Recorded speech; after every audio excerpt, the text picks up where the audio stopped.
So in my last video, I said I was gonna do a bit of a deep dive on the 80-10-10 raw vegan diet. So that's what this video today is gonna be about. So jumping right to the point, 80-10-10 describes the macronutrient ratio as it pertains to calories of carbohydrates, proteins, and fats that yield human beings the highest level of health and vitality and athletic performance.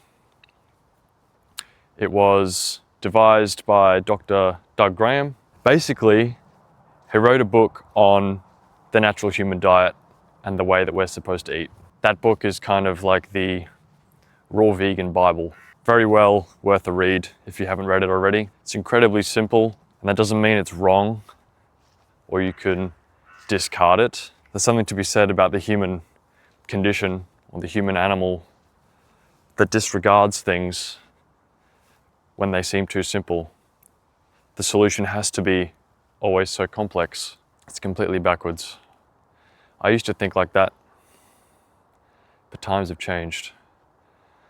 As you sift your way through more and more information and you test it out and you find that it doesn't serve you, then you have to start changing the way you look at things. You'll find that if you just eat whole, fresh, ripe, raw, organic fruits and vegetables, that it's almost impossible for you to mess this ratio up. It's been studied that when the human diet consists of more than 10% of calories coming from fat, that disease factors increase compared to keeping it under 10% over a long period of time. Now, there are people that seemingly are only eating high amounts of fat online these days, diets like carnivore and keto and all of that, but I don't deem those diets as sustainable. And most people that have done them will tell you that also. A lot of them have jumped from that to the sugar diet recently, which is cool. They're figuring things out. The good thing about most of these people is they're willing to try things and change the way they think. Hopefully they figure it out for good. Although I don't like to admit it, those diets seemingly do have an advantage when it comes to size and strength. But then there are also people in the raw vegan movement who are just as big and strong. So it just seems to work better for more people in that way. I'm obviously not massive and strong, but I never really have been. So definitely healthier than I've ever been, and would be willing to bet that I'm healthier than most of the people promoting these other diets who seemingly can't sustain them and are looking for something else. But apart from the marketing aspect and me explaining what it is, why would you want to eat this way? Why eat raw vegan? Why put up with all the social inconveniences and not having anything to eat when you go out? And you have to buy food all the time because it needs to be ripe. And you need to get it a couple of days in advance for it to be ripe or when you want to eat it. These are all skills that you'll acquire over time once you begin to do this for yourself. But the biggest reason to do it is because it's how we're designed to eat. Once you begin to eat this way for a certain amount of time, you'll find that your weight has just equalized, and you will naturally, if you're eating enough of the right stuff, your weight will naturally equalize and you'll reach this point of equilibrium where you've reached your ideal human body weight. And then from there you can alter the amount you're eating and maybe tweak what you're eating to keep it within those 80-10-10 parameters, of course. But those things can be changed if you want to achieve certain other goals. So as well as extremely easy weight regulation and weight control, you almost don't even need to think about it. You just eat basically as much as you want and you will lose weight like crazy. Athletic performance increases in a lot of cases if you do it right. Disclaimer, there will be a cleansing period depending on how much stuff you've got, how much gunk you've got really saved up inside of your tissues. Fat is an excellent storage tank for toxins and other unwanted chemistry, so just beware of that. Even if you're seemingly skinny or underweight, you'll still have some stuff to detox. I sure know I did. So just be wary of that. You'll find that your need to drink water will go down also. I'm not saying not to drink water, but I've just found that my thirst level has drastically decreased. So you don't need to always worry about carrying a water bottle with you. You find that naturally, when you stop cooking the hydration out of your foods, that you will be sustained in that way and satiated in that way, because the normal diet that everybody eats, the SAD diet, as it's been labeled, which originally was just the standard American diet, but it's really just the standard anywhere diet. That diet, if you had to guess, how many glasses of water or how much water is it deficient in? The doctors tell you, it's on all the charts, it's 8 to 12 glasses. That's the recommendation for you to drink every day to keep a minimum level of hydration. That requirement is eliminated basically once you start eating this way. You don't have to hide the fact that you've got a sweet tooth anymore. Of course you do, we all do. That's the human body, that's its physiology. The first cells in the mouth, on the tip of the tongue, are for receiving sugar and sensing the presence of sugar. You tell me what that means.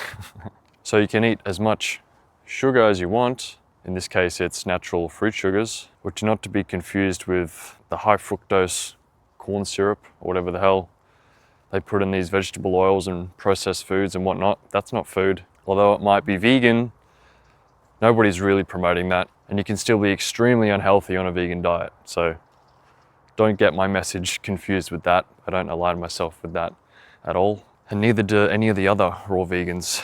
So what have we covered? Weight loss, athletic performance. It will increase as long as your calories are sufficient. Although the calorie in, calorie out model has been debunked many times. You can do it, see it for yourself. If you do fasting, undergo a fast, or just live on a single type of food, like I have, grapes or melon or something for a period of time, eat in a caloric deficit, or what would be deemed as a caloric deficit, and you will reach a weight where you just won't lose any more. So in my eyes, for that theory to hold true, you would need to consistently lose weight until you were basically nothing. And same on the upper end.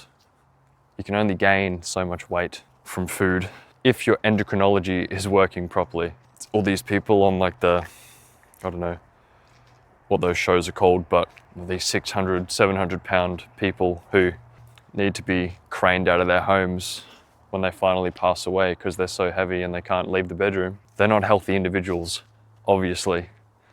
But putting on that much weight shouldn't be possible either. It's only become possible through all of the bullshit that's put into the food. It's these mad scientists playing with your taste receptors to manipulate your food and eating habits. The body isn't regulating fluid retention properly. It's not regulating sugar properly. Your hormones are all out of whack. It's just madness. So that's the unfortunate reality. Having said that, I don't think there's anything that is incurable or irreversible, I should say. Those people have nothing to lose. If you've got weight to lose, you've got nothing to lose, but you also have weight to lose, if you know what I mean. You can always go back to eating like shit. It's your choice. Give 80-10-10 a try. As I said, just eating fresh fruits and vegetables, not overtly fatty. If you're intaking a regular amount of calories for an adult person, there is space for maybe an avocado's worth per day. But over time, I think you'll find that even that is too much for the system. I've discovered over the last couple of years that any overt fat, or fat in general, which this has been proven to slow down blood flow, this is exacerbated when the sugars and the fats are mixed. That's the real enemy in diet, is mixing the two.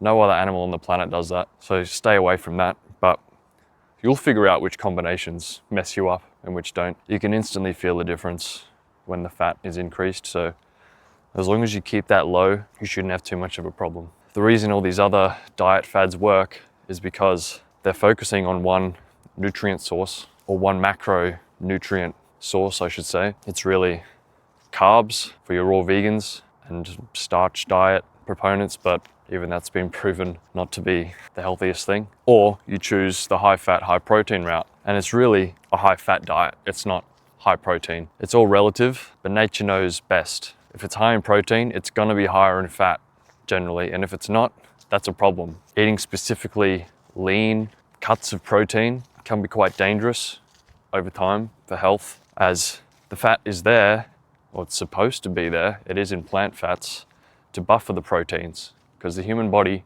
cannot use proteins. There's much research on this, so much research, but there's also research on the opposing side as well. So it's up to you to use your discretion.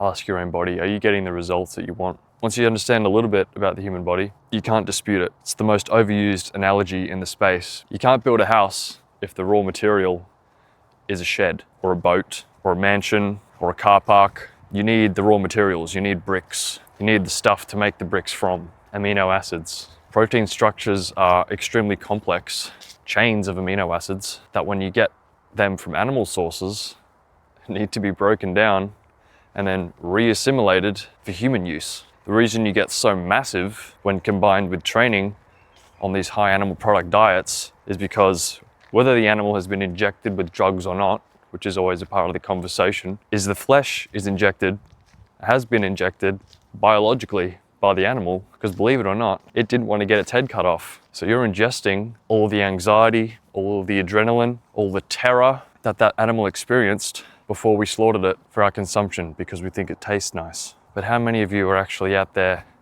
eating raw animal flesh without spices? I know there's a couple out there, but most people aren't doing that, let's be honest. So where does this leave us? The hormones in the meat that you're eating were designed to grow a 500, 600, 700 kilo cow, bull, goat. Goats aren't that big, but you get the point. That's why you get so big and strong eating animal products. That chemistry is just not present in the plants, but it doesn't mean that you still can't get big and strong. Big and strong, two different things. If they were the same, then they would be the same word. Discern between the two. They're not the same. But don't be under the illusion that it's the protein that's growing the muscle either. It's more about the hormones and the chemistry that you're injecting.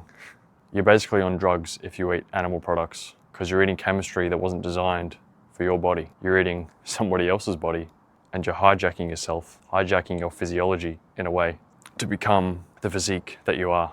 I can rabbit on about my experience all day long, what does and doesn't work, why you might want to do something, but at the end of the day, if the impulse isn't within you to try something different, then it's all pointless. I've always been the kind of person to try something if what I've been told doesn't make sense, and that's what led me to where I am now. Trial and error, as most people who are on these extreme diets are proponents of. Unfortunately, some of them don't go all the way and they can't figure it out, so they seemingly yo-yo from one extreme to the other, and it's all a big hoo-ha on YouTube and it's great for content and whatnot, but it's not solving the problem. It's not raising the human consciousness, which is what we're really all here to do. Diet is just the first level. And yes, you can be spiritual and all that, eating a regular dog shit diet, but are you really? For me, I don't think it's possible. You're gonna have a cap on how high you can go. And I don't even know where there is to go. If there is anywhere, I think the way I eat, not to sound pompous or arrogant, but I think it's the best way to get there. There's just so much less obstruction in your physical vessel that could potentially be capping your potential. You also feel a much greater appreciation for nature, the animals, the birds, the bees, the bugs, the trees, the fresh air. The sun hits you differently, unexplainable really. You just have to experience it for yourself, I guess. Nature is always trying to express itself to its fullest. Like this apple tree. Most of these apples are far from perfect, but that's why there are so many, as I just saw one fall down over there. It just tries again, over and over and over. Each one is different, each one tastes slightly different, and that's on purpose. The animals weren't put here for us to eat. In the Bible, it does say we were put here to have dominion over this realm, and that is true, but the word has been confused in modern times. Dominion doesn't mean control and that we have a right to murder the animals. It means we're here to be stewards of the land, to be shepherds, to help them and guide them in expressing themselves to their fullest potential, just like we are. And the 80-10-10 diet helps you do that. So if you want to try it, if you think you're ready, I'm offering free consultations at the moment, half an hour, to see what your goals are. If you don't have any goals, I'll help you get clear on them, and then we'll set you out a roadmap for achieving those goals. If that interests you, there'll be a link down below somewhere, wherever you're watching this, in my link tree. Book a call, and I look forward to hearing from you.